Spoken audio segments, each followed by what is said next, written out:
صباح الخير صبايا، كيفكن؟ طمنوني عنكن. اشتقت لكم كتير ورجعت لكم بفيديو جديد. اليوم حبيت اشارككم على يومين. اول يوم تجهيزاتي للنقلة، شلون ضبيت، شو عملت، وعطلبكم صبايا. في كتير صبايا طلبوا مني انه تسنيم فرجينا كيف رح تضبي وشو رح تعملي، لانه نحن عم ننتقل على بيت جديد بناخد افكار منك، فحبيت شارككم كل التفاصيل. وتاني نهار رحت نظفت بيت الجديد، فكمان حبيت شارككم التنظيفات، لانه كتير صبايا قالوا لي تسنيم ها ما تنسي تشاركينا التنظيفات، فقلت لكم تكرم عيونكم. صبايا هون اول شي حبيت بلش فيه بالطب او تجهيزات النقله، هو انه اشيل البرادي. هدول البرادي لاني منتقله على بيت غير بيتي وتفاصيله غير تفاصيلي، تفاصيل بيتي الحالي، فما بيزبطوا على بيت الجديد. فان شاء الله مقرره انه فصل برادي او اشتري برادي. فهون مثل ما كنتم شايفين، يعني اذا انتم بدكم تاخذوا البرادي معكم للبيت الجديد تستخدمون للبيت الجديد، يفضل انه تغسلوهم وتضبوهم وبتلاقوهم بسهوله. اما انا ما راح استخدمهم، فمشان هيك عم ضبهم من دون ما اغسلهم. هون انا جبت هدول الاكياس مترنديول كتير ممتازين صبايا. هدول الاكياس اللي فرجيتكم اياهم سابقا، حطيتهم بعنبر الضغط، كبار بيوسعوا ثياب، العاب، شو بدكم بتقدروا تحطوا فيهم. عن جد نصيحه، يعني حسيتهم حتى احسن من شنات السفر، لانه شنات السفر ما بيوسع فيهم كميات اللي بتوسع فيهم لهدول. هلا رح تشوفوا بالفيديو كيف قدرت اخذهم واستخدمهم بكتير شغلات. مثل ما كنتم شايفين هدول البرادي لهم ذكرى كتير حلوه بالنسبه إلي، برادي غرفتي الصالون يعني. فهون ضبيتهم بالكيس. جبت المسبح كمان، شفتوا انتوا غسلناه بالفيديو السابق وكذا. كمان هون رجعت ضبيته وحطيتهم. هدول الاغراض بدي احطهم بالمستودع، في عندي ببيتي مستودع هيك مثل غرفه السريه بسموها او مستودع. فهون انا هدول الشغلات اللي ما راح استخدمهم كلهم حطيتهم بكيس واحد خلص، عشان احطهم فوق المستودع اول ما بوصل على بيتي، مشان ما اخربط بالاغراض او اشيل غرض او احط غرض. لا خلص هيك رتبتهم.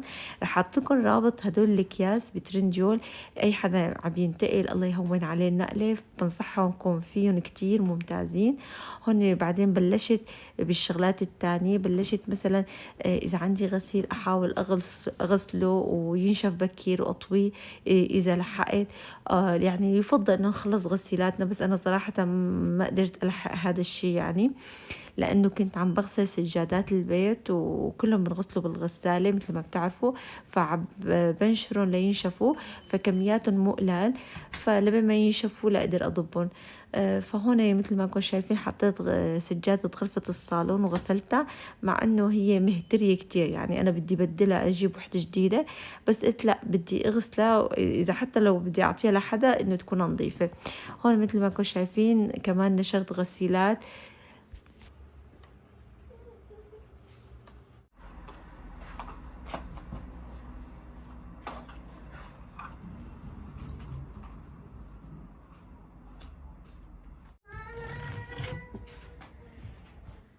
صبايا لا تتفاجئوا بالمنظر. صراحة صار لي فترة هاملة البيت كتير يعني، بسبب انه بروح وبطلع وبجي بالبيت الجديد للقديم وكذا، وما عاد رتبت كتير منيح.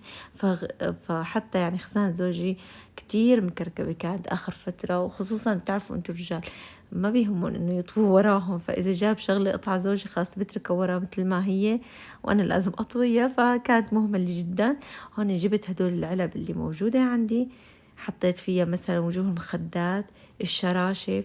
في شغلات كمان بتلاحظوا انه مو لازمتنا، لا اذا مو لازم تكون عن جد لا تحطه بالخزانة. انا عندي قرار بحياتي دائما اخذته، اذا في شيء ما بلبسه لاولادي او ما بلبسه انا ما بحطه بالخزانة، بروح بعطيه لناس محتاجين، لانه في كتير ناس محتاجين. احسن ما نحطهم ونصمدهم بهالخزانة، نعطيهم لناس محتاجين. فانا حتى كتير شغلات يعني فورا فرقتها ما تركتها عندي، حتى من تيابي، من تياب زوجي، من تياب اولادي. دائما بحاول انه خفف، اذا لقيت شغله ما عم بستخدمها يفضل انه اعطيها لحدا محتاج. فهون مثل ما كنتم شايفين طلعوا اغراض زوجي بشنتاي وحده، بس انا ما شاء الله اغراضي اكثر، يعني دائما المرة اغراض اكثر، والاطفال كمان اغراضهم كثيره ما شاء الله. فهون ضبيت له شنتايته لزوجي، خلصت منه الحمد لله. هون بلشت اضب اغراضي، انا اغراضي طلعوا كتار يعني. ومثل ما بتعرفوا واحد يعني بقول يا الله ما عندي تياب، وفجأة بلاقي عنده تياب كتيرة يعني، بنصدم بحاله. فالحمد لله يعني هون شناتي ما وسعت، فجبت هذا الكيس اللي حكيت لكم عنه. ضبيت كل فساتيني اللي بطلع يعني شفتوها اللي بلبسها بالفيديوهات، كلها ضبيتها مثل ما كنتوا شايفين، وشلت التعاليق كلها اكتريتها وبلشت اضب.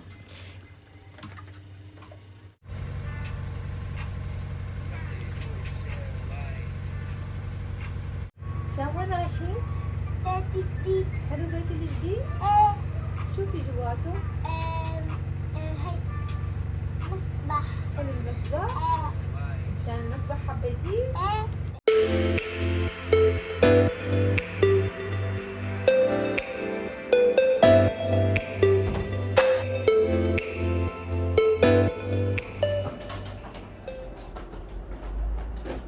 صراحة صبايا شو بدي أحكي لكم كانت الظروف والأوقات كتير صعبة بالنقلة إنه تصوروا هاي الشغلات كتير صعبة، وفوقها بتعرفوا هلا الوقت شوب كتير، يعني الجو مزعج جدا، فبعرفكم انتم ما حتقصروا معي.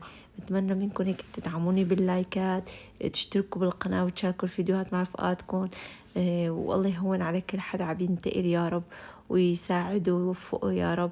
هون مثل ما كنتم شايفين فتت على غرفة الأولاد. أول شي بلشت بعنبر الضغط، كنت حاطة تياب أولادي الشتوية فابني لاعب فيهم، فكنت عم منتظر لأشتري أكياس لأحطهم فيهم، فهون لما اشتريت أكياس حطيت تيابهم الشتوية وشلت كل تيابهم كمان من هون الصيفية، يعني أخذت كل الأغراض. فكتبت بعدين إنه أطفال صيفي أطفال شتوي، يعني أطفال صيفي خلاص إنه هدول تيابهم بدي أضب لهم إياها بالخزانة، أما الشتوية رح أحطهم مثلا بالمستودع أو بعنبر تختي، فلما بيصير الشتاء بطالعهم وبفتح لهم إياها. الحمد لله يعني كانت ميسرة، هدول الأكياس كتير ساعدوني حسيت. بعدين هون جاب لي زوجي كراتين، أنا طلبت كراتين فما لقى لي غير كم كرتونة يا حرام. هالكم كرتونة يلا ساعدتني بدي أضب فيهم، شو بدي أقول لكم، عدة الحمام وكنت أضب الكنادر. نحن الحمد لله أخذنا موعد مع شركة نقل، اتفقنا معهم إنه شركة النقل هي بتضب البلور وبترجعه مثل ما كان من البيت القديم للبيت الجديد، هي بتضبه، يعني هي بتضبه من هنيك وبتفرده هون. فاتفقنا على هذا الشيء، إن شاء الله يا رب يكون شغلهم منيح وكويس ويطلعوا عن جد شغلهم مرتب، لأن هذيك السنة لما انتقلت كل أكترية أغراضي تكسرت، يعني أنا ما عندي مشكلة يتكسر البلور على قد ما يتكسر العفش. العفش بيزعل عليه لأنه قديش واحد بيتعب ليشتري القطعة، يعني قديش بتقعدي بتقنعي زوجك بدي هالقطعة هاي القطعة لحتى يجيب لك إياها بالأخير تتكسر، فبتزعل عليها. هي كتير نصيحة يعني جربتها وعجبتني. ضبيت بالكراتين الحمام وكل شي أغراض للحمام مثل ما كنتم شايفين بالكراتين. هون مثل ما كنتم شايفين زوجي كان عم يكتب انه انتبهوا انه هي معرض للكسر، فمشان ينتبهوا بالتركي. وبعدين كتبنا انه حمام، مشان لما بجي على البيت فورا بس شفت مكتوب عليها حمام معناتها هي للحمام، بفتحها بالحمام. الله يخلي لكم زواجكم. زوجي الحمد لله ما تركني طول الوقت، عم بيساعدني.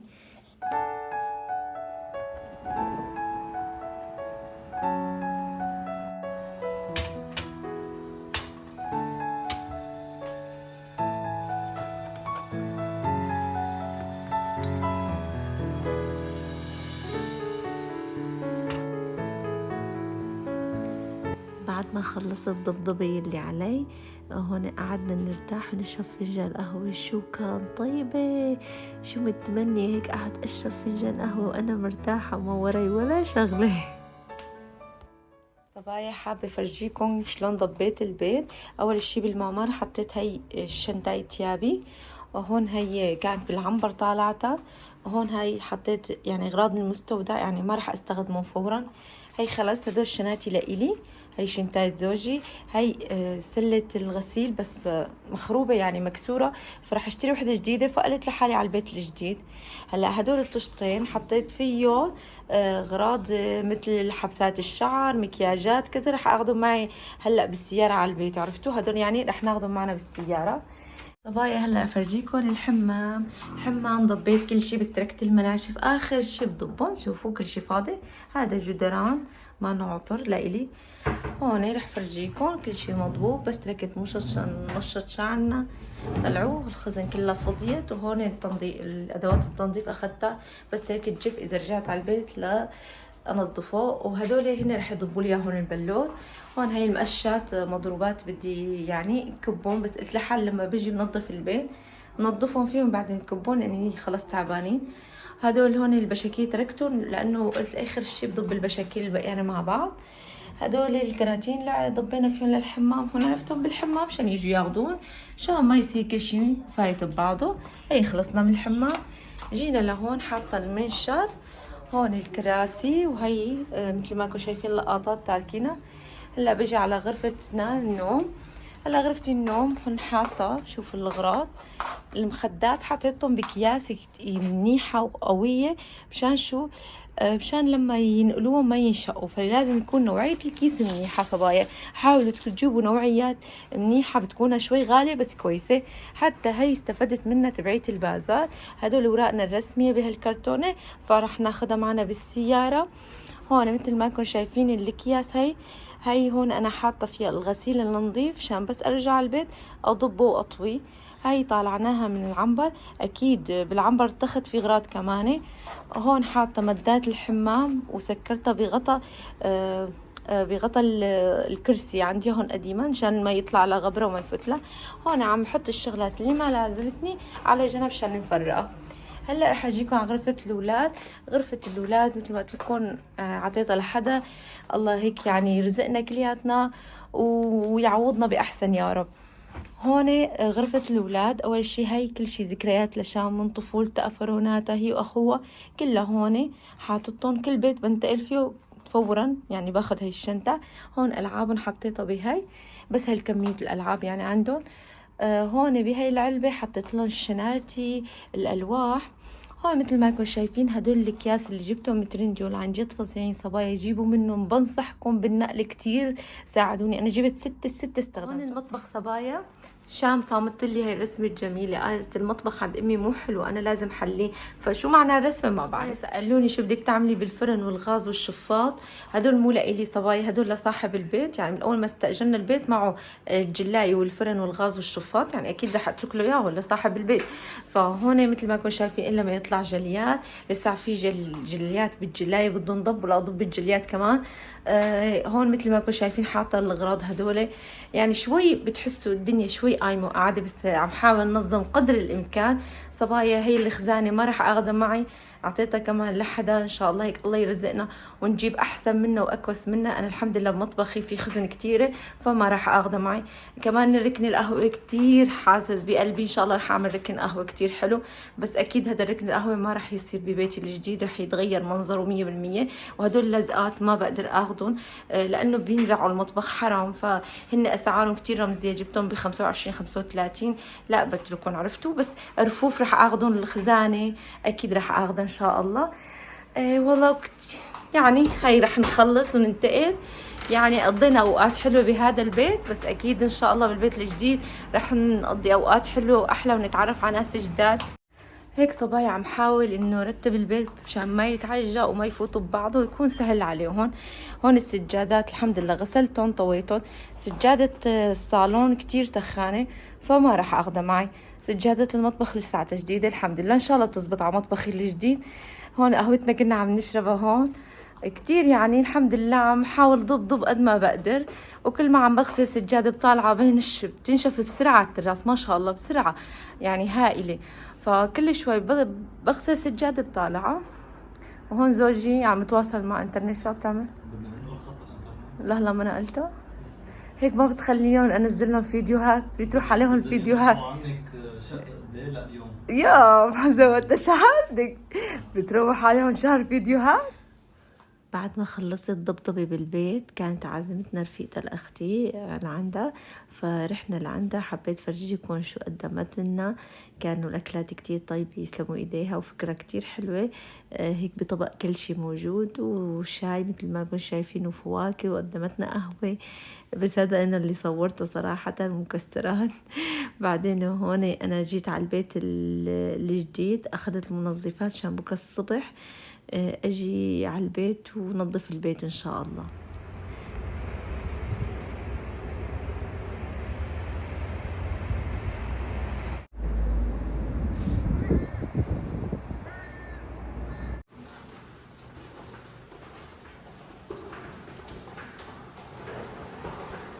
صباح الخير من تاني يوم. هذا تاني يوم حملت حالي وبدي اروح على بيت الجديد عشان انظفه. بعتت اولادي على روضتهم نفسها، هن بيستقبلوا الاولاد يوميا اسبوعيا حسب ما بدهم الاهالي. فانا بهي النقله كتير صعب انه اخذهم واشردهم معي وهيك كتير صعبه، فحطيتهم بالروضه.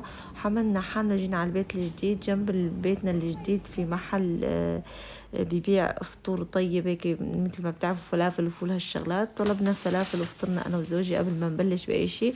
بعدين جيت على البيت الجديد مثل ما كنتم شايفين، بلشت أنظف. شايفين اللزقات لساتها موجودة بالمطبخ. بعد ما شلت اللزقات أول شي جبت هذا المنظف الغسالة، فورا حطيته بالجلاية. هون مثل ما كنتم شايفين بدي أشغله على حرارة 60 هيك كاتبينه، وبسكر مكان اللي بنحط مكعب الجلاية ممنوع يضل مفتوح.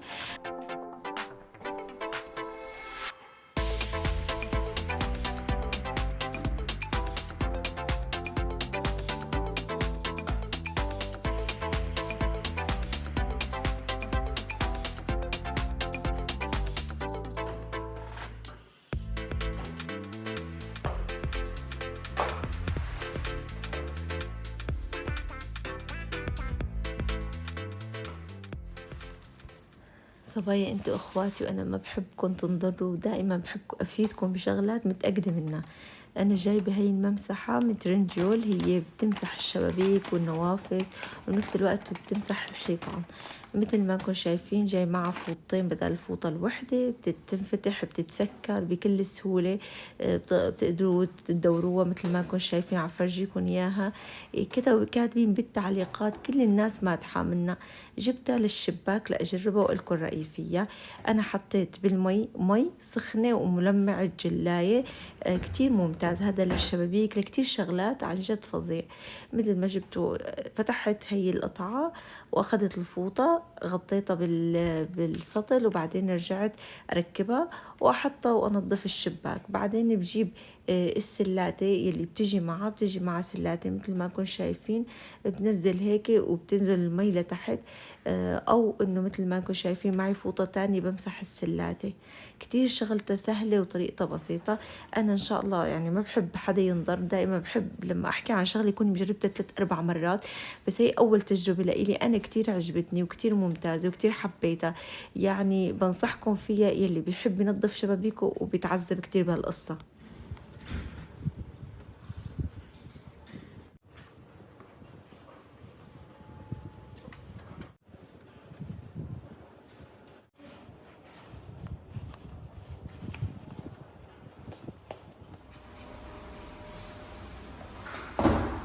صبايا مثل ما بتعرفوا هون الأرض كتير وسخة، فاستخدمت ديتول، هذا عم بجيبه من عند السوبر ماركات السورية، وبستخدم الجل يعني هو مادة قريبة من الكلور، لأنه كتير ناس دخلت بكنادرة على البيت، يعني بده تنظيف شي 4-5 مرات مسح لحتى ينظف مثل عاد الخشب، بيروح كل الوسخ والجراثيم الموجودة عليه. فجبت هي جبت هاي الممسحة لأنه كتير ظريفة وممتازة وسهلة وسريعة الاستخدام. كمان أنا جايبتها من ترنجول وكويسة كتير، خصوصا يلي العفو منكم اللي ما عنده بلوعات. نحن هيك بتركيا أكثرية البيوت، فكتير ممتازة اللي ما عنده بلوعة. بالحمامات بكتير شغلات، يعني كتير أنا جربتها وكتير عجبتني من زمان ولهلأ بستخدمها. بعدين جيت على المطبخ لأليف الحوض المجلى، كمان حطيت هاي الجل وليفت. طلعت ناسي الكفوف، ماني جايبة كفوف. أنا بتضايق صراحة لما بشتغل من دون كفوف، بس كنت نسيانة الكفوف الشغل. هون بعد ما ليفته وكمان بده إعادة مرة ومرتين، يعني تنظيف البيت بضل بده إعادة كتير.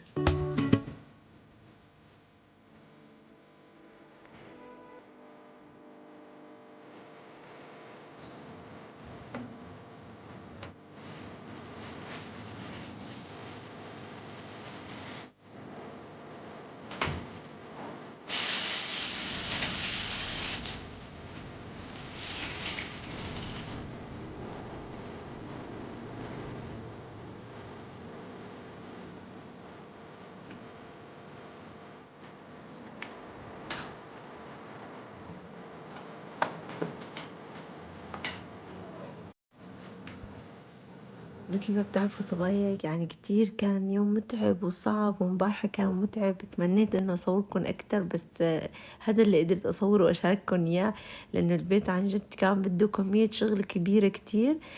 حبيت شارككم كل التفاصيل، شو عم يصير معي، شو هاي.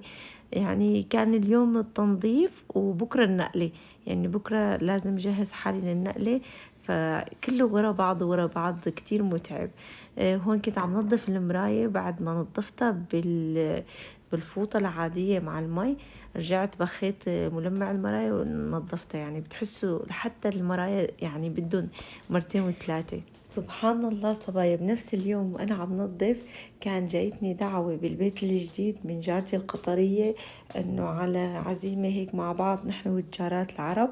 تعرفت على الجيران كلهم عندها، الله يجزيها الخير، كتير انبسطت بالتعرف عليهم، وكتير عن جد ناس كتير بقمة الرقي. والله يجزيها الخير إنه كيف جمعتنا وعرفتني عليهم هون، وقعدنا مع بعض وتعرفنا على بعض. كانت قاعدة كتير بتجنن. انتظروني صبايا بالفيديو الجاي إن شاء الله رح تكون النقلة. إن شاء الله يا رب تكونوا حبيتوا الفيديو وعجبكم. إذا عجبكم ما تنسوا من لايك واشتراك بالقناة وتشاركوا فيديوهات مع رفقاتكم. بشوفكم فيديو جديد وهلا بقولكم سلام.